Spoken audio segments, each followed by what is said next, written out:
ኢትዮጵያ በኢንዱስትሪ ሓምለዋይ ኣሰርን ስግግር ሓይልን ንዘለዋ ዝለዓለ ታራ ኣሐይላ ክትቀጽል እያ ክብሉ ቀዳማይ ሚኒስትር ዶክተር አብይ አሕመድ ገሊጾም። ቀዳማይ ሚኒስትር ዶክተር አብይ አሕመድ ኣብ ማሕበራዊ ምትእስሳር ገጾም ኣብ ዘሕለፍዎ መልእኽቲ ብፕሬዝደንት ዊልያም ሩቶን ብፕሬዝደንት ኢማኑኤል ማክሮን ሓበራዊ ኣሰናዳእነት ኣብ ናይሮቢ ኬንያ ዝተኻየደ ጉባኤ ኣፍሪካ ፎርዋርድ ተሞክሮ ኢትዮጵያ ምክፋሎም ኣረዲኦም። ብፍላይ ኣብ ሓምለዋይ ኢንዱስትሪ ልምዓትን ስግግር ሓይልን ብዝምልከት መድረኽ ዘተ ካብ ተሞክሮ ኣገደስቲ ሓሳባት ተላዒሉ ኢሎም። ኢትዮጵያ ኣብ ዝተወሰኑ ክልተ ዓውድታት ዝጀመረቶ ስራሕ ብምሕያል ልዑል ግደ ምጽዋታ ክቕጽል እዩ ክብሉ ገሊጾም። ኣብ መላእ ሃገርና ህንጸት ልዕሊ 600 ቀዳማይ ብርኪ ሕክምና ዝህቡ ኬላታት ጥዕና እናተኻየደ ምዃኑ ሚኒስትር ጥዕና ኣፍሊጡ። ቤት ምኽሪ ተወከልቲ ህዝቢ ኣብ ዘካየዶ መበል 20 ስሩዕ ኣኼባ ኣፈጻጽማ ትልሚ ሚኒስትር ጥዕና ገምጊሙ። ሚኒስትር ጥዕና ዶክተር መቅደስ ዳባ ኣብ ኣባላት ቤት ምኽሪ ተወከልቲ ህዝብን ንዝተለዓለለን ሕቶታት ኣብ ዝሃብኦ መብርሂ ከም ዝገለጾ ኣብ መላእ ሃገርና ህንጸት ልዕሊ 600 ቀዳማይ ብርኪ ሕክምና ዝህቡ ኬላታት ጥዕና እናተኻየደ ይርከብ። ልዕሊ 330 ዝኾኑ ሓደሽቲ ኬላታት ጥዕና ግልጋሎት መሃብ ምጅማሮም እውን ገሊጸን።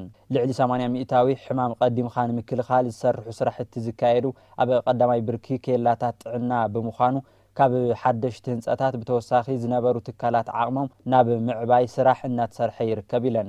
ኣብቶም ትካላት ዘለው ጸገማት እታወት ንምቕራፍ ምስ ቢሮታት ጥዕና ክልል ኣመራርሓታት እቲ ዘርፍን ዘይመንግስታዊ ትካላትን እናተሰርሐ ምዃኑ እውን ገሊጸን።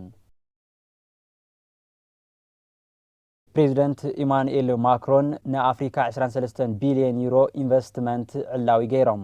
እቶም ፕሬዝደንት ልዕሊ 30 መራሕቲ ሃገራት ኣፍሪካ ዝተሳተፍዎ ኣብ ናይሮቢ ኬንያ ዝካየድ ዘሎ መድረኽ ፓኬጅ ኢንቨስትመንት እዩ ዕላዊ ዝገበሩ።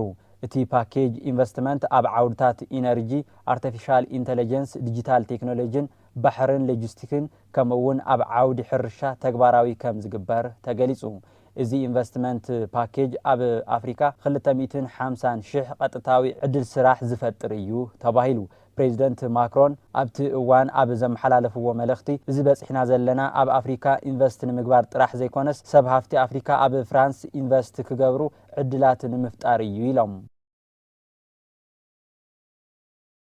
ኮሚሽን ግምሩክ ኣብ ዝሓለፉ ብ10 ኣዋርሕ እቲ በጀት ዓመት ልዕሊ 600 ቢልዮንን 233 ሚልዮንን ብር ኣታዊ ኣኪቡ። ኮሚሽን ዶክተር ደባላ ቃብታ ኣብ ዝሃብዎ መግለጺ ከም ዝበልዎ እቲ ኮሚሽን 102 ሚእታዊ ናይቲ ትልሚ ኣዕዊት ኢሎም። እቲ ኮሚሽን ተኸታታሊ ስራሕቲ ሪፎርም ነዚ ዓመት ቀዳማይ ብጽሒት ከም ዝወሰዱ እውን ኣብሪሆም። ናይዚ ዓመት ኣፈጻጽማ ምስ ዝሓለፈ ዓመት ተመሳሳሊ እዋን እንትነጻጸር 256 ቢልዮን ብር ሓላፊ ከም ዘለዎ ኣመላኺቶም። እቶም ኮሚሽነር ብዘይ ሕጋዊ ተግባር ምጭብርባር ክትስእኖ ዝነበረት 228.7 ቢልዮን ብር ምድሓን ከም ዝተኻእለ እውን ሓቢሮም። ብምዕብርባር ኮንትሮባንድን ንግድን ብዝተሰርሑ ስራሕቲ ቁጽጽር 1295 ውልቀ ሰባት ናብ ሕጊ ምቕራብ ከም ዝተኻእለ እውን ኣልዒሎም።